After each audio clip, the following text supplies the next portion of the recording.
hold on. This one isn't, is it? That one is. Pass me that one bit back again. Jerry. The light keeps turning. That's what he's doing. Fixing the wire. Well, I'm loud enough anyway. We've established that already today. So I won't need that. So if you want to share that. I will. Yeah, no questions about that. No questions about back massages. Why? They are. Basically, Sharon. Show Doherty me. I'll show you. has given us. I'll show you. Sharon Doherty has given us some back massages that have headroom written on them. But most of the students keep Massages. asking. Yeah, but most students keep asking me what they are. Looks like some kind of toast rack to me. They are weird. So I've answered multiple questions about these today, and I don't think the.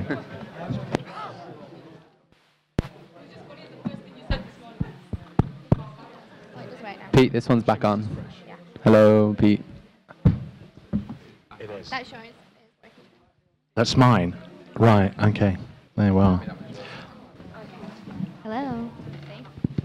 I'm very quiet. We're still waiting for one or two people to join us. There's a couple of minutes before people arrive, so just keep on eating your sandwiches. And what we're going to do, the format really is that we've got a load of questions that you've handed in, and I've tried to pick out some that are more general rather than very specific about individual departments or schools. And we're going to try and get the three guests here to answer it from their perspective. And not... Oh, it's just died on me again. I've got a button under the table. I can just press to shut you up. Use the middle. So what we're going to do is... oh, is it come back on? No? Yeah, we'll go with that one. So one of the. So the... ask the panel to answer it from their own perspective. Some of you, no one's actually written on their name against the question. Presumably you're all too afraid of retribution of some sort. So when I read the question out, if you want to be associated with the question, stick your hand in the air and we might come back and ask you what you think. And some of you will watch Question Time on TV on Thursday night. I like it, it's great. Hissing and booing at your favourite participants. You're allowed to do that as well. Yeah? So if you think the education officer's talking nonsense or the vice chancellor might be bullshitting you, then please feel free to let your feelings be known. It should be an enjoyable as well as an educational experience. This, and I think I quite like to butt in occasionally and. See where we get to. Okay, so do we think we've got everybody here? Should we get going, Stevie? Okay. So, welcome to the course reps question time.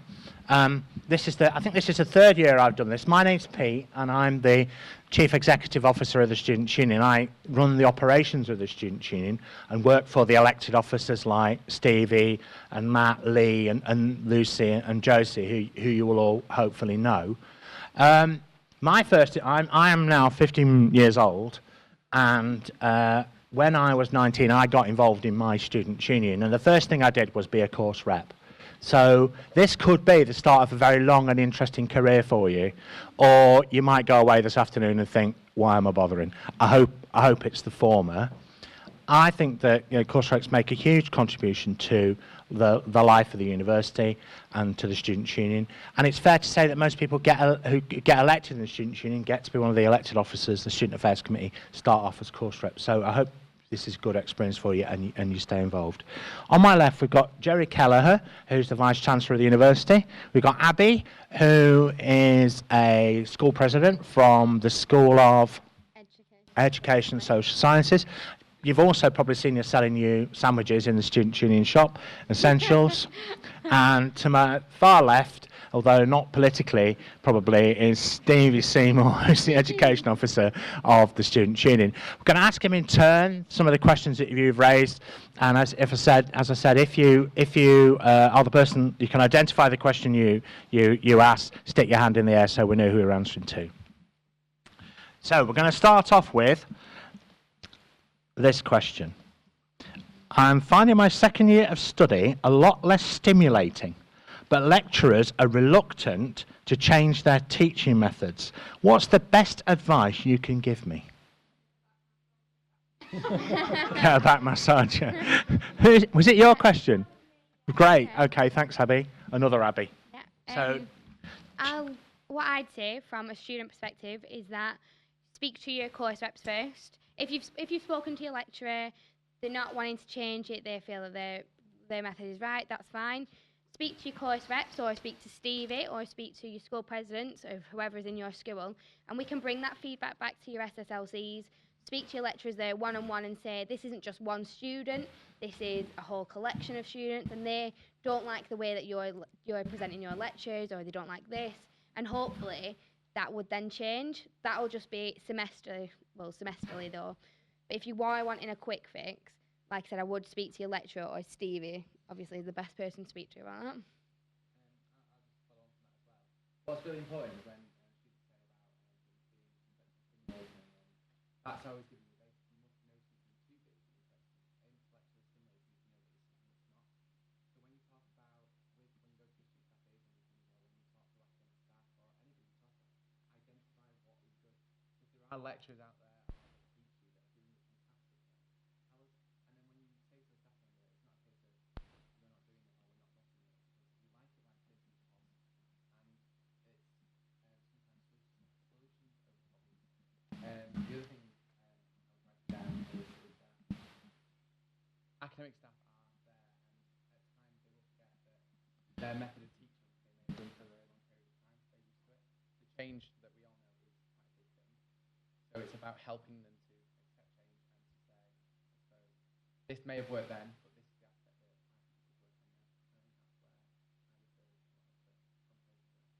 working now. Okay, can you all hear that? Good, okay. We don't employ any lecturers that are not stimulating, do we? That's completely unthinkable. The answers you've been given actually are already kind of very, very good answers, and I'd kind of follow that advice. And one of the things I would say, not particularly from the point of view of me as a vice-chancellor, but for me, having spent a long, long time teaching before I became a vice-chancellor, is I wasn't telepathic.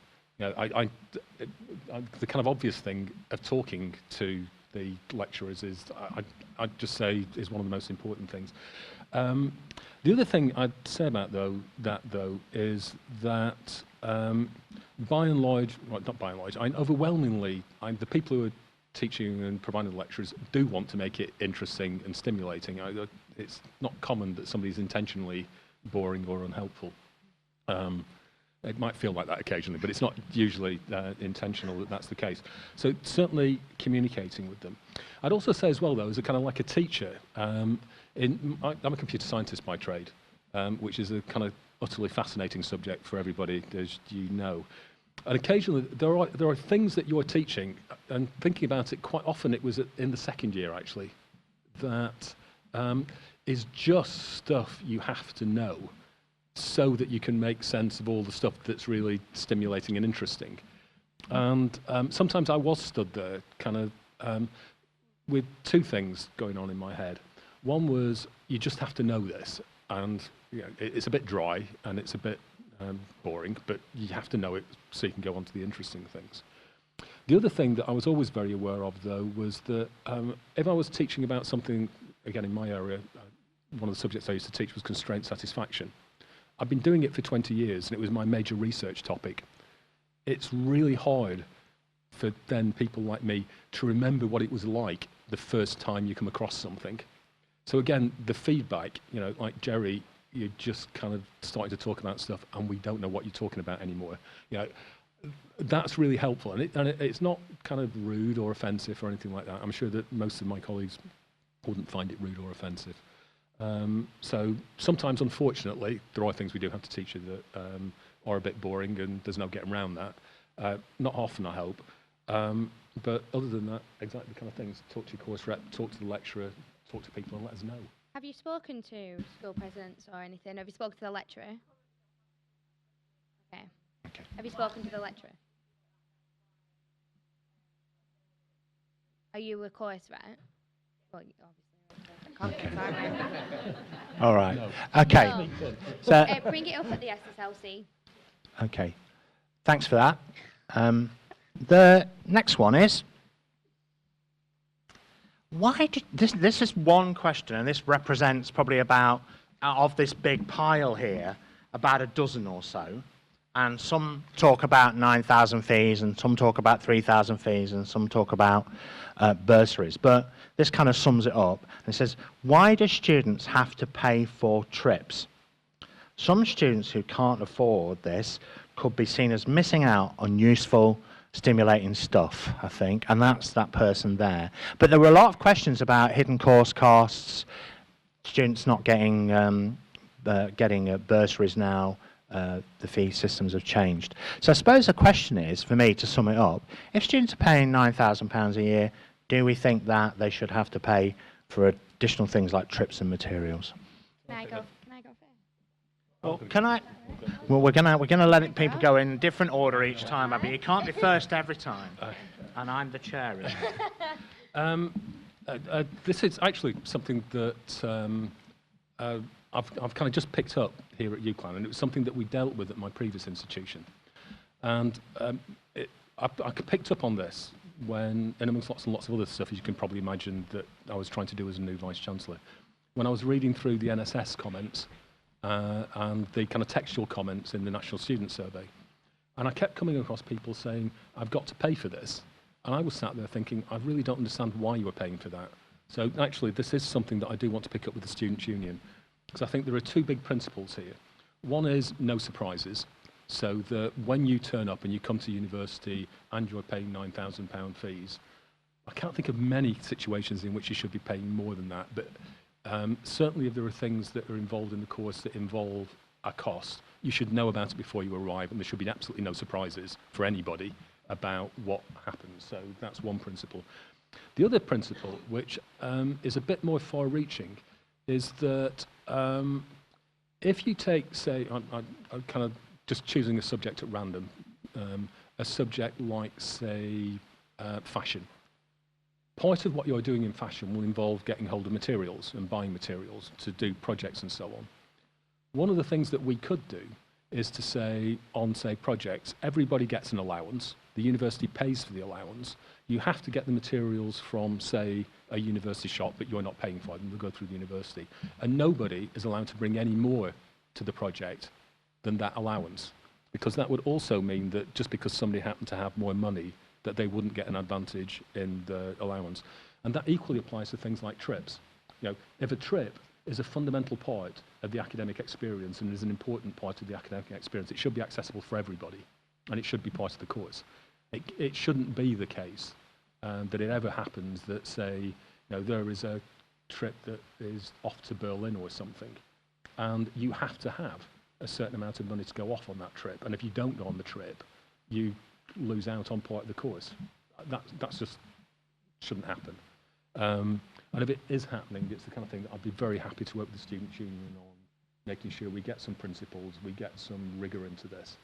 And I suspect it's one of those things where people just kind of carried on what they've been doing in the past and not caught up with where we are at the moment. So I should have probably picked it up faster, but forgive me, I can't pick up everything as a relatively new Vice-Chancellor.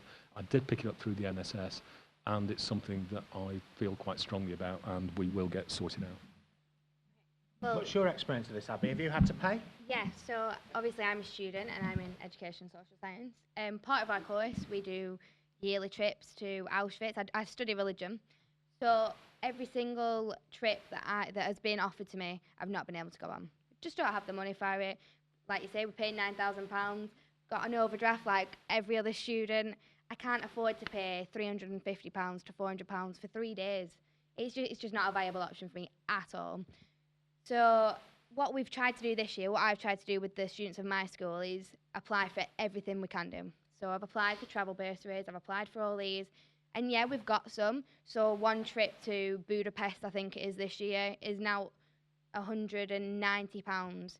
Yeah, it's been reduced from 400, but still, I've never got £190. I'd never be able to do that. So what I think you're offering would be brilliant if we can, if they are free. I think that would be brilliant, or if we have allowances. But it's too little too late, I think, for me. I'm in my 3rd year now. I've not been on one trip. I've missed out on all these experiences. And I know a lot of other people are worrying for next year, like the 1st and 2nd years, who can't afford the trips because, you know, it's not a luxury being a student, is it? No, absolutely. Stevie, oh, go on. So Stevie, do you just want to make a contribution, and then Jerry, you can respond. Okay, well, I was thinking then about the difference between something that's part of your course and an opportunity to step on. Yeah, there should be allowances for people that are support for those that want to take up an opportunity. However, I think, as Abby and Jerry both mentioned, is that if it's part of your course, then yeah, you should be able to go on. And if it's part of your course, and actually you paid your fees, and if you're going to be tested on it, you need to go.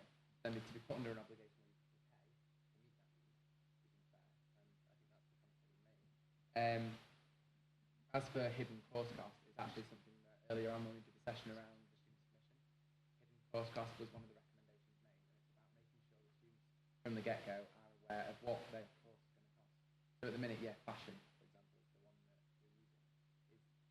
we're using. If you want to make something or you want to spend an X amount on fabric, then that's what you do. But you're expected that if you do that degree, you're aware that you're going to have some cost about buying some materials. But there are other courses where, for example, journalism, for example, that do shorthand, you have to pay for their tests.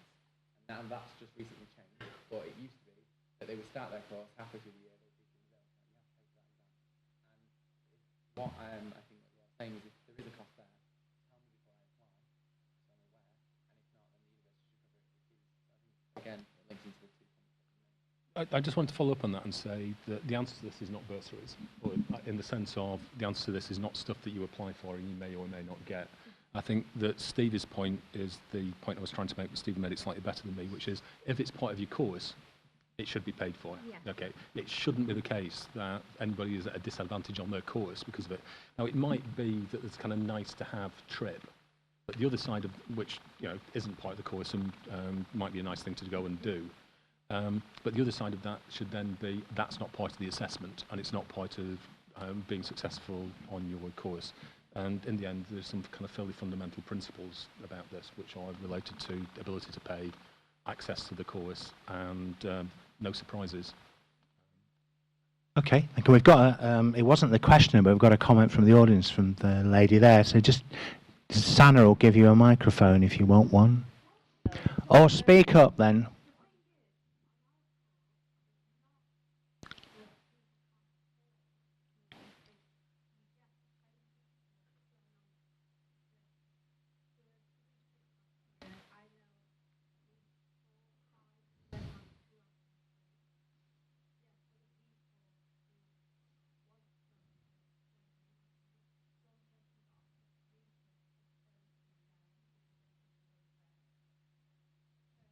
I see these are funded trips, are they, that people are being selected for?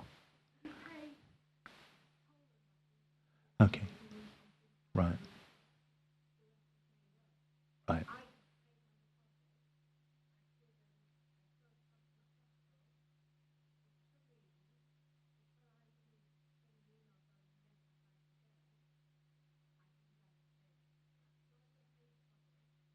Yeah. Yeah.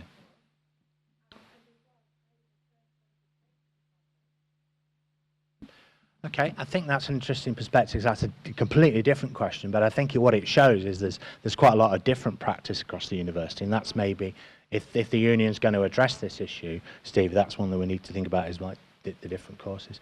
I've got one quick comments rather than long speeches. Microphone there for you if you need it. Our course offers like offers trips, but it's like you have to pay for it, but half it's covered. But we're not. You only miss out if you don't apply. Do you know what I mean? It's not a requirement for the course, but it's offered to you. Okay. Yeah. So like those who say, "Oh, I wish I went on a trip," it's their own fault for not applying for it. Do you know what I mean? Like, Okay.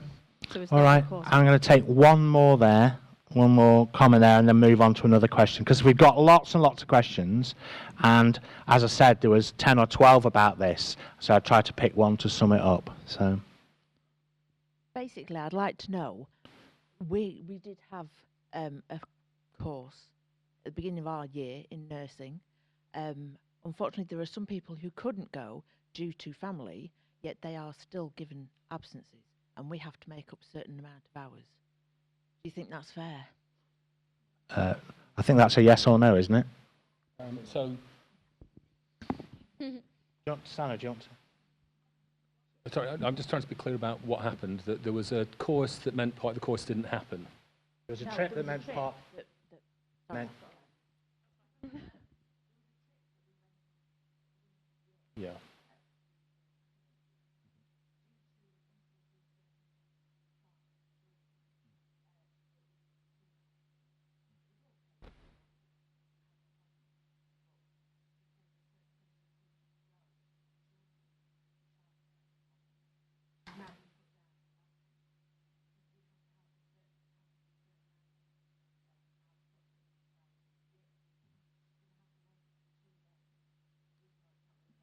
But in something like nursing, though, I assume there are things like professional body requirements for attendance and so on, which you're going to have to satisfy. So the fact that she was absent because of childcare or illness, the professional body, I assume, would still require that if there's an attendance requirement, that attendance is made up. Yeah, this. Oh, okay. Okay, we're going into the micro detail here, and we're trying to keep this at a general level. I think you should take that issue up with Stevie or someone from the Students' Union Advice Centre if it's an issue that's a problem. Okay. Okay, one of the things that people may be aware of is that there's quite a lot of change happening in the university, and this question's about this. It says it's about a specific department, but I think it's a question that could be answered for every department in the university, which is how is the Uclan school and college restructure for 2015-16 going to affect, and it says here, geography? Will it be under the School of Natural Sciences? But I suppose, was that your question? So I suppose the question is, how is it going to affect courses / students, and well, that's the question, isn't it? How is it going to affect them? And is there anything that the university is perhaps going to put in place around that, or what we think? Who wants to go first? Stevie? I will start. So, as part of the college structure, the union is very much involved. Louder is that? Sorry. We've been involved in that, and what I can say is that, as far as I'm aware, on the ground level, courses and disruption to courses would not change because you're still here to do your degree, so you're still here to do your course, and you're still here to do that. I think moving into college and having a clearer system of having somebody that runs a college amongst schools is consistency, making sure that the procedures and the policies that the university have are done effectively and done the same way across campus. We've already had multiple questions all day around how one school does it, and then someone's disagreed and said, no, my school does it really differently. And from my opinion, I think the major change that it will do in a positive light will form consistency, and I really love consistency. I bang on about consistency on a daily basis. But I should hope, and I think we've been reassured quite a lot, that on the ground level you will still do your degree, you will still attend your lectures, your course will still be there. It just might fall under a different structure, and the staffing and the other lines of policy around circumstances, the way the school operates, would benefit from having more consistency. I'll hand over to Jerry now and see if I got that completely wrong. No, so you've got it entirely right. The purpose of the college structure is to give us more structure and to make sure that we do get more consistency. Because one of the things I observed as a new Vice-Chancellor coming in was I'd ask a question about how something is done, and for some things I'd get 15 different answers, depending on which school I asked the question about, which can't be right. So we happen to have done a lot of work recently on things like the, which I always want to call mitigating circumstances, but it's not extenuating circumstances here, which is not called. And there'd be different approaches in different schools. You know, in one school it would take 6 weeks to process it, another school it would take 2 days. You'd actually probably get slightly different answers depending on which school you ask, and that's kind of wrong. So what we wanted to do was to provide a bit more structure. Certainly in the short to medium term, if you're on geography, you will continue to be on geography, you'll be taught by the same people, you'll be taught in the same place.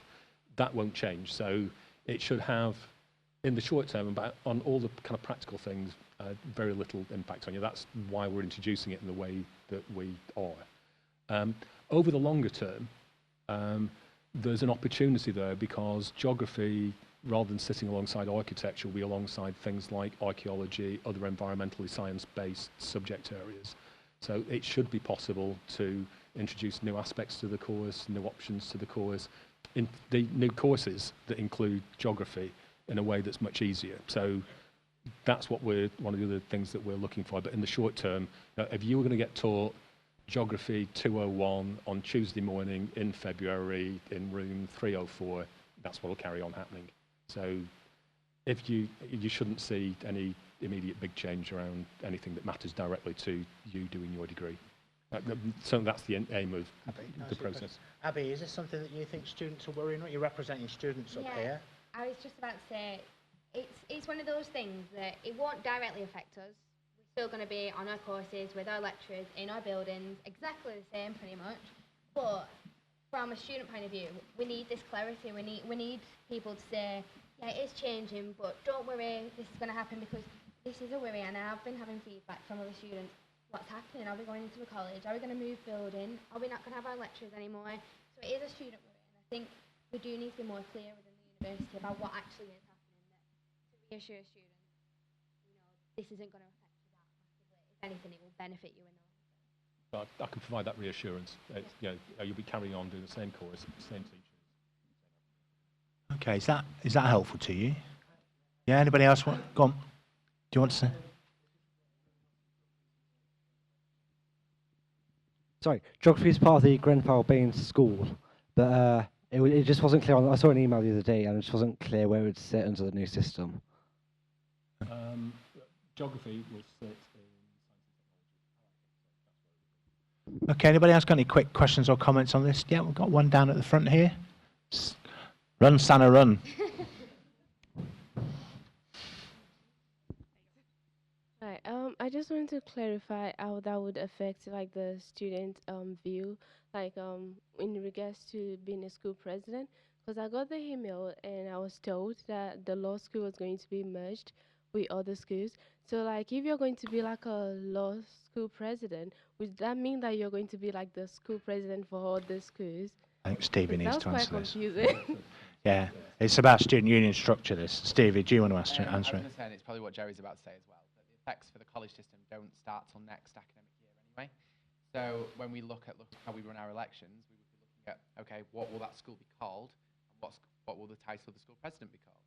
I think a bigger conversation that also needs to be added is, are we going to have school presidents, and then are we going to have college reps, or are we going to have, and I think there's going to be a lot of interesting conversations that come out of this new structure around what do students want. When it comes to representation, we have a course reps and then we have a school president. We're now moving into a new system where we have executive deans, and then lecturing staff. So would we then move to a system where we would have people that represent their college?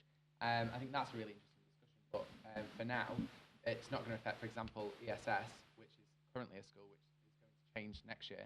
Abby is currently the school president. She will continue to be that school president until the end of the academic year. And as of next year, it will change, as does the structure.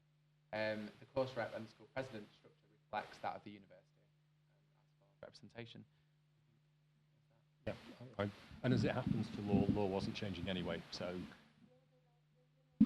Running for the school president next year, so I was thinking like, because it's easier when you're as a course rep, you can take whatever view that you think you can deal with on that basis to the school president, and they take it to another level down there. And it's easier because they're in the same courses.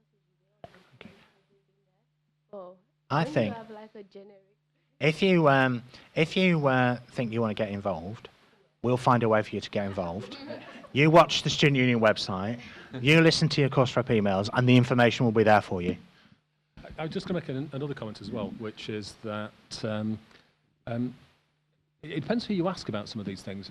For example, a couple of people I've talked to who either teach in or study English, having a School of Humanities makes a lot more sense to them than where they are at the moment. And certainly for us, if you're on the outside of the university looking in as either as a potential new student or as somebody who's trying to find somebody within the university, quite a lot of our schools don't make a huge amount of sense in terms of academic coherence. They've kind of been set up over a long period of time. So really all what we're doing is kind of like having another look at it and trying to put together things that make sense to go together for long-term benefit. And so other people can make sense of us as well. Okay, a sort of related question, and a bit of an odd one. And it says, why aren't my lectures, tutorials in my course's school building. Who's that question come from? Are they here? No, or not owning up to it. So why aren't my courses, lectures, tutorials in my course's school building? And I'd just like a view on that, really. I suppose when I studied, I was in a studio-based course, so that was always in the same place. So I didn't have the experience of traipsing around the university to different places. And I wonder whether that's something that really does affect students. So we'll start off with Abby and Stevie on this one. Yeah, so luckily for me, I study religion, and all my lectures are always in Livesey House, and I don't really have a problem with that. However, being school president, I know that a lot of people in my school do have this problem, and I've heard people having to traipse from Livesey House, which is right at university, all the way to Vernon Building, practically the other end. So obviously this is a problem and this is an issue, but every time I try and sort this out, it always goes central timetabling. Always central timetabling. Central timetabling's problem. So unfortunately, I can't really offer anything else on that because I can't get anywhere. I think for me, it's two different things. One, if you imagine how many students are in the school health, the biggest school we have on campus. Don't know how many students are in that school, but it's a very, very big school. Now, their school office is located in Brook Building. Now, just because that school office is based there and that's where that is, it doesn't necessarily mean it's their building. As a student, you're allowed to use any building, and so is the lecturing staff.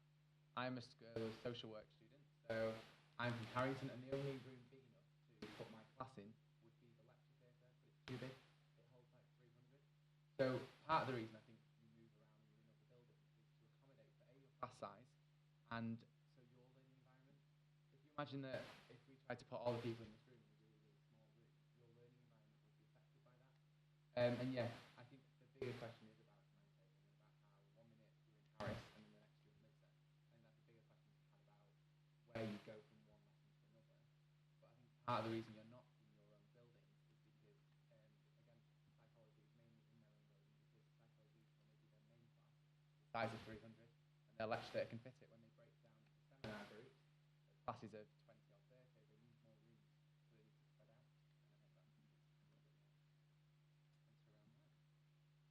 to spread out. I sometimes wonder why I'm needed as a Vice-Chancellor, because other people answer questions much better than I do. I suppose just kind of a kind of bigger comment. I think I agree with both the answers that have been given so far, that just because our school is in a particular building doesn't mean to say that the lectures and classes will take place in the building. And if you kind of step back a moment and think about it, one of the issues that this university is interested in are things like environmental sustainability. Now, I could cover the university with buildings which were owned by schools. Okay, we'd have a lot more buildings, we'd have a lot more heat, and actually the lecture theatres and classrooms would spend a lot of time empty. Now, so what we're trying to do is kind of get the balance between student experience and that kind of example of having one lecture at one end of the campus and then your very next lecture right at the other end of the campus. I mean, clearly something's not working correctly there. Hopefully that's not a very common experience, and it is the kind of thing that does need to be picked up by timetabling. But one of the things that you're trying to balance is kind of convenience versus making sure that we don't have a lot of empty classrooms and buildings a lot of the time. So, and there's a tension there, because it does mean that you are going to be shuffling people about to try to make sure that you get as much use out of the buildings that we have as we possibly can do. Yeah, just say one thing, and then we've got some comments from the audience. From my perspective, having all my lectures in one building with my school office there, with all my lectures in that building, is so beneficial to my learning. Just because I know everybody there, I know my office, and if I do have a problem, I know that my lecture's in that one there, and I know that I can go to the school office. That is beneficial, more beneficial than being. Okay, let's have a couple of other student perspectives on this. I've got a lady over there in the pink. I'm not making it hard for you, Sana, deliberately. Well, maybe. Thank you, Sana.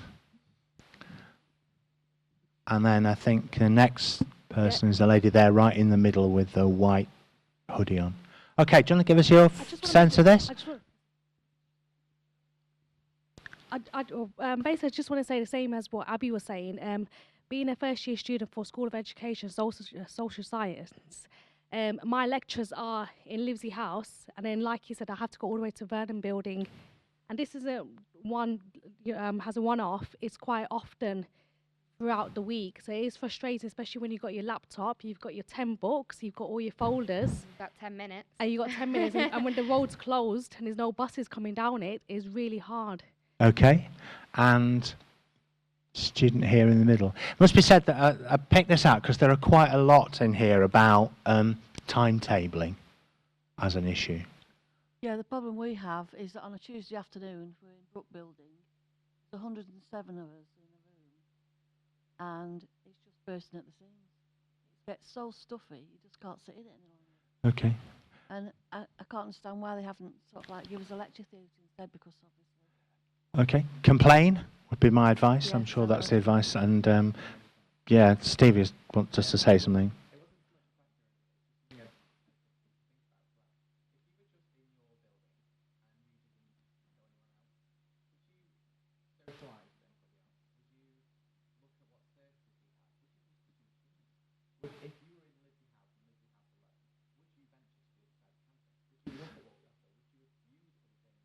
I don't have an answer for you.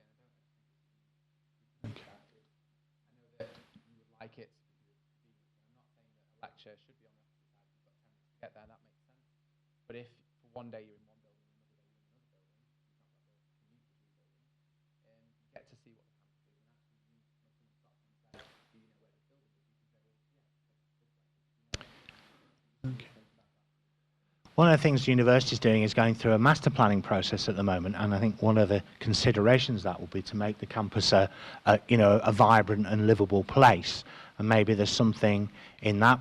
There will be opportunities, I guess, for students to contribute to. The union's already been contributing about making sure that it's a place where students want to be. I'm going to move on to another question because we've got loads, and there's been a few views expressed on this, and I think it's always one that's difficult to manage, and think Joe's reflected that tension.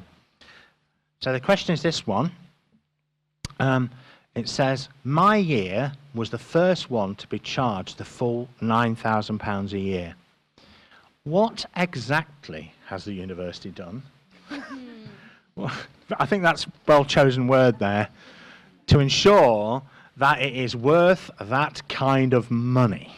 So perhaps you'll all have a different view of that. Who'd like to go first? Can I go first? Well, we'll have the corporate view. Can I just make the point that I was not personally responsible for introducing £9,000 fees, and That was Nick Clegg, by the way. and friends.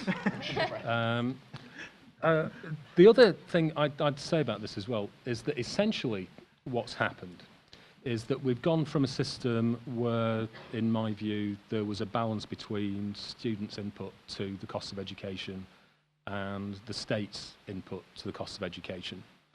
And I can't speak for all universities, but for this university, almost exactly the reduction in our grant from HEFCE is offset by the fees that we get in when you take into account the bursaries that we give out as well. So if there's anybody there thinking that we suddenly are awash with cash or we've got lots of money in the university because of £9,000 fees, that isn't the case. For us, the additional funding that we got went in bursaries and money that essentially we put back into students. But what we did lose, and the finance director isn't here with me, was for this university about £70 million a year of government funding that over 3 years just went. And the difference is made up by fees. So if the implication of this is that suddenly we had a lot more cash, what are you doing with it? That's not actually what happened to this university. It might happen to some other universities, depending on the bursary schemes. But certainly for this university, which prides itself on being very open, very accessible, and having very large numbers of students from relatively low-income backgrounds, we put a lot of that money back into bursaries and fee reductions for people. Can I firstly just applaud the person that asked that question? Because I feel like as a student, the only thing I got out of paying £9,000 was a free gym membership. That was about it.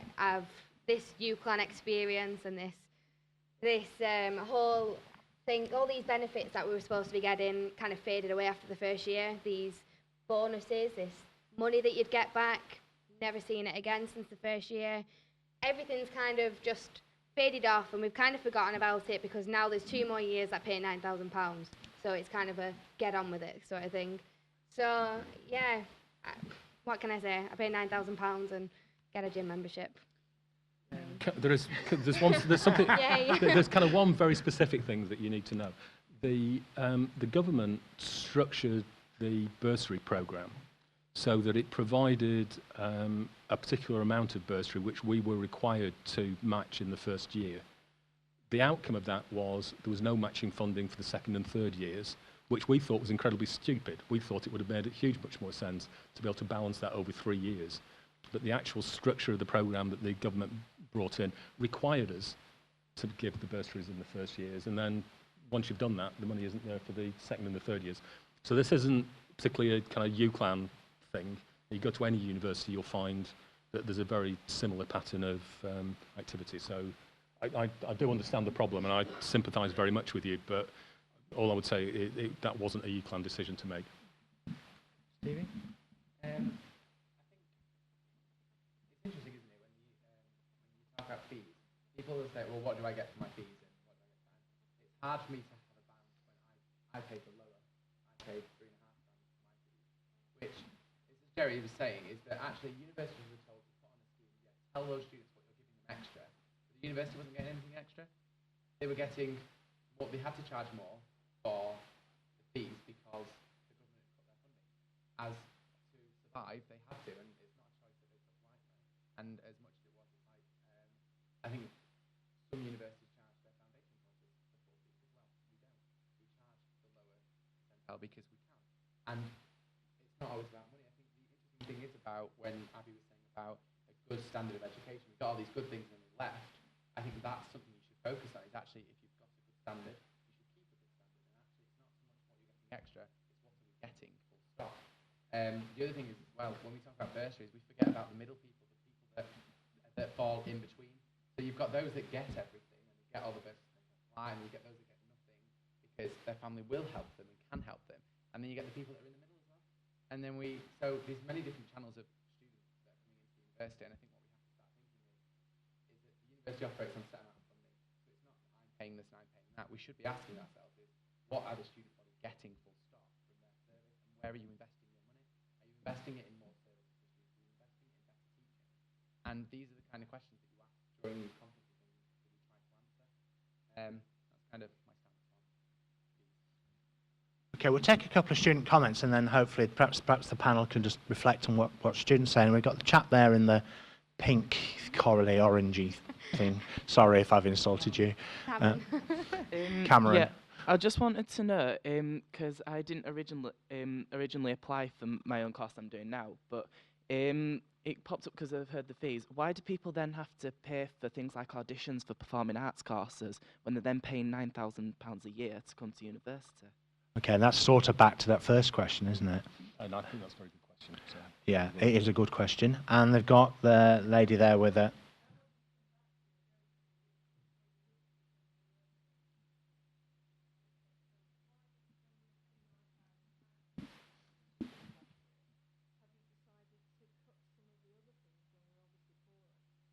So things like the materials, the credits that the years before have had. In my course, we've talked about trips, obviously, but in my course, people had credits last year, which have been cut this year when we're obviously paying more. Why was that decision?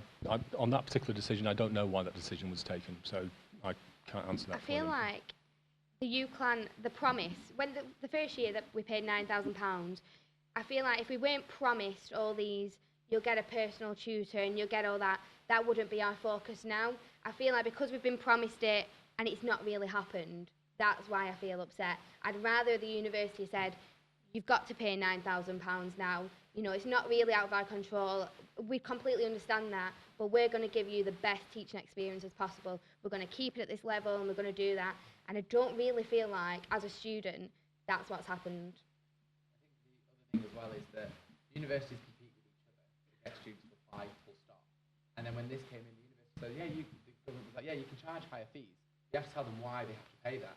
So then you've put universities in a very awkward position of, okay, how do we put a package together to give to these £9,000 students? So Uclan tried, and it's a trial and error. Things are never going to be right first time. And in my eyes as a student, that's how I saw it. I saw Uclan are trying, and actually as a second year and a third year that was having on the lower fees, the year below me getting all this stuff that I wasn't, I then started to think, okay, I might not be paying the fees you're paying, but I want a good standard of education. I want a good standard of services. I want the university to invest in that, not just invest in giving 9,000 students more bursaries or more this or more that. I want the experience to be better for all students. And I think that's where we're moving to.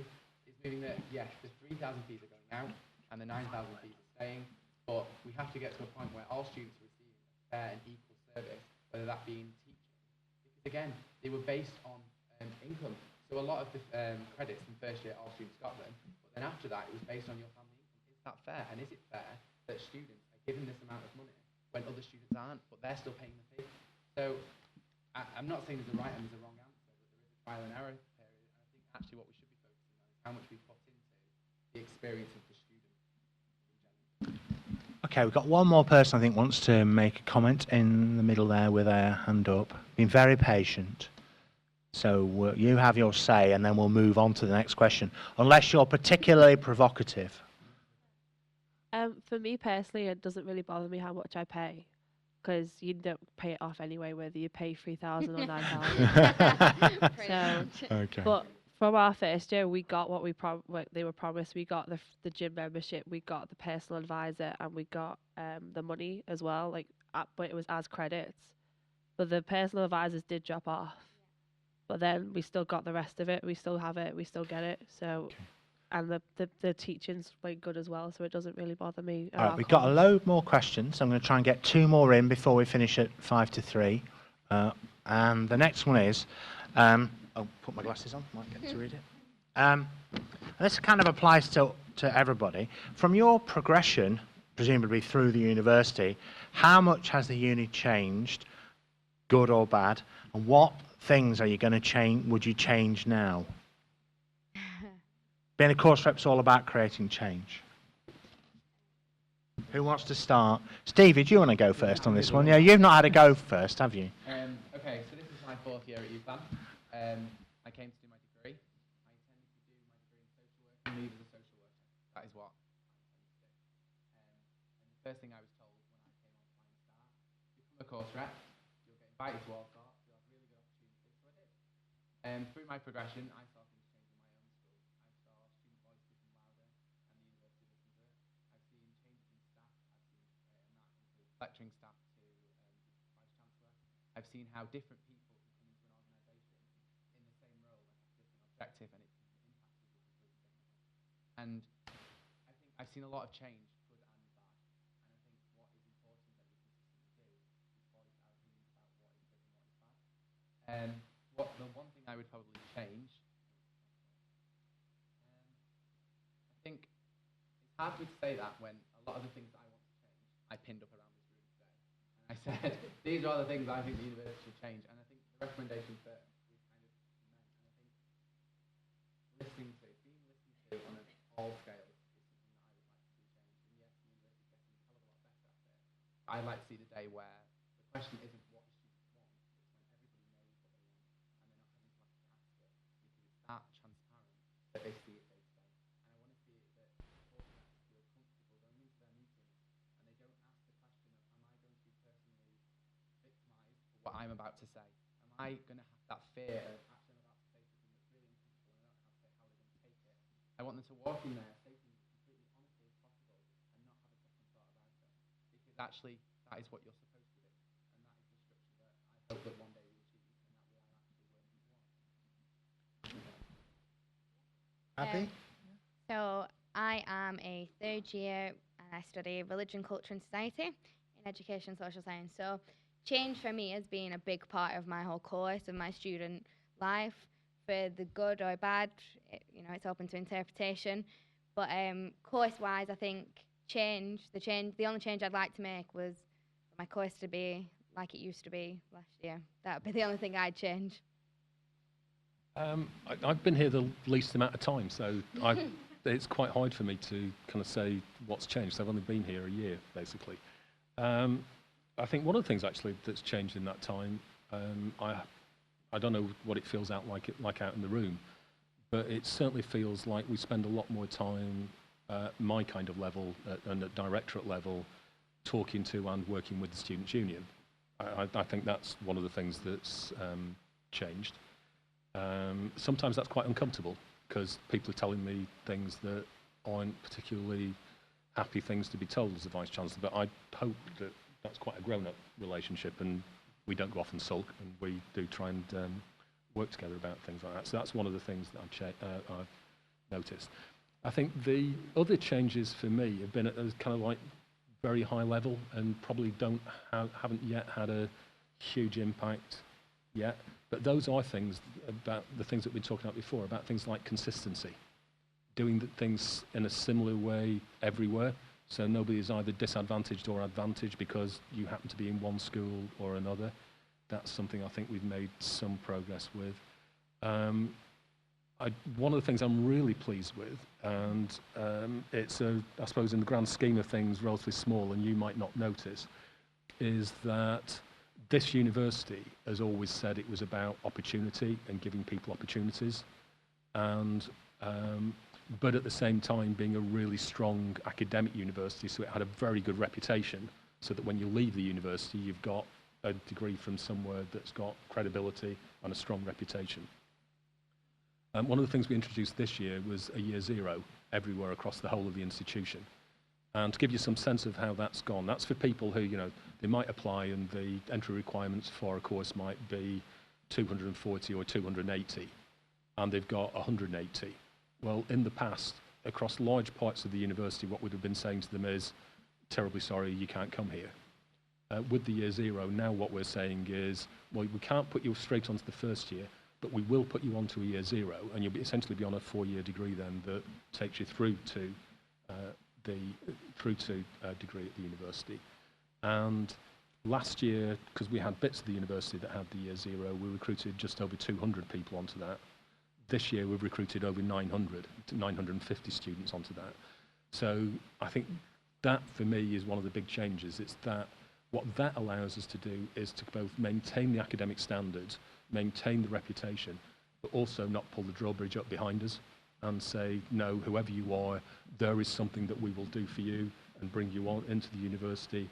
The other thing we know as well is that people who do well on a year zero and succeed on it then do well on their degrees.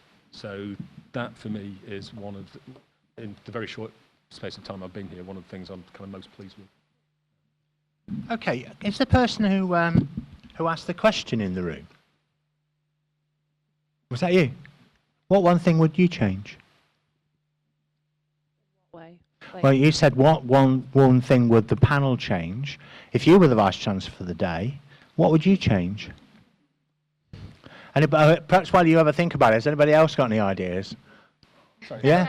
I'm going to nick the microphone off you. I'm just going to... I kind of missed the bit about what would you change. And actually, just coming back to the previous things, if I wasn't the Vice-Chancellor, I was the Prime Minister today, one of the things I would change is student funding. That would be, if I could change anything, would be one of the things. So I think the balance has just got completely out of kilter. Okay, when I went to university, I didn't pay any fees. I just kind of got a grant and went to university. But what that meant was that the guy that was emptying the bins was paying tax for me to go to university and get a good job. And that didn't seem right. But equally, a student paying everything when actually society gets a big benefit from people being well educated and going on to get good jobs. The balance of that is just wrong. Okay, and yes, I think because what happened when I went in, I think that was wrong in a different kind of way, because I got a lot of the benefit of that, and other people, quite often who couldn't really afford to pay for it, were paying for it. That's not right. But equally, where we are now is not right. So I could change anything. That would be the thing that I'd change. Okay, we've got any other suggestions about one thing we'd change?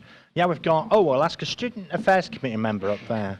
Matt Murphy, what would you change? I'd give student media a lot more funding and... yeah, okay. Special pleading. Switch the microphone off.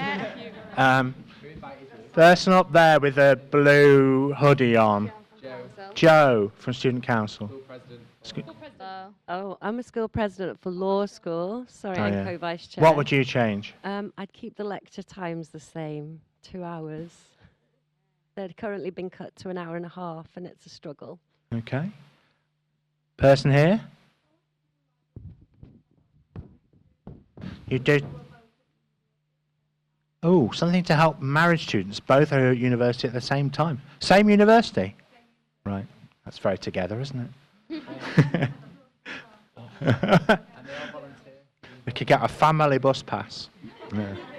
Or a family discount on the 9,000. What would you do if you had one thing to change in a day? Okay. Hello. Is this yes? I'd like to see the students to have more power over the lecturers that they actually have, because we lost a lecturer who a lot of the students really sort of respected and got a lot out of, and we were in another country when this happened, so we had no say over the culling of this staff member who was sort of well respected and well liked amongst the students. So I'd like to see, like, if there is a staff member that we feel is giving us a great benefit, that we say, hang on, we're paying for her, we're keeping her. I 100% agree. Good. The same thing happened on our course. I completely agree. Transparency. Anybody else? If you're Vice Chancellor for the day, lady. Sana, other way. And then, Sana, next person's here on the end of the row in the red hoodie. I'm actually from Runshaw, so I'd like the link to be more involved with Uclan, because we kind of get left out of it. So I'd like Runshaw College to be more involved with Uclan. Okay. Runshaw College would like to be more involved. And then, Same with Burnley. got one more here and one here.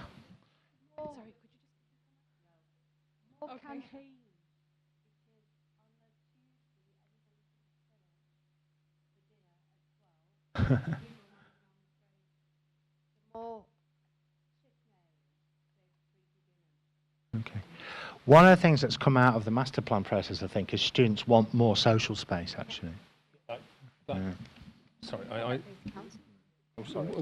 while we're on the master plan, I think one of the reasons for doing that is that what we've tended to do in the past is build a building, and it's had good facilities for staff, it's had good research facilities, it's had good teaching facilities, then build another one, then build another one. And one of the things that we want to look at in the master plan is things like, where do students go when they're not in a lecture theatre or a classroom? Because we've kind of just lost that, which is why you kind of stand back and kind of go, actually, no, across the whole of the estate, what do we need, rather than just building a building. So that's not something that we've got right in the past, I don't think. Okay, I'm going to end up with... we've got one more... Oh, sorry, you were next, actually. You've been very patient. I'm going to leave you out this time. You've had a go before. So, if you're the Vice-Chancellor for the day, what would you change?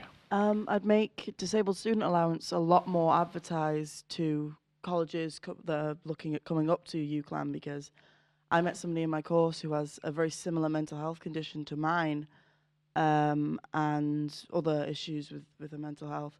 She had no idea disabled student allowance existed before I even told her that I was receiving it for the same issue as she has. So now she's in the middle of the course trying to apply for it, and like I applied for it in June and didn't get it till like just now, or all the equipment hasn't shown up till just now. So she's going to have to wait quite a while to get anything sorted and run through. Okay, well, I'm now advised that that's the time when we've got to finish. Can we have a big round of applause for all the participants? Thank you very much. Always. And can we have a round of applause for Sana for running around? Thank you. PSTV. And a round of applause for PSTV for filming this. Thank you very much. And a round of applause for me for doing such a fantastic job of chairing it. Thank you.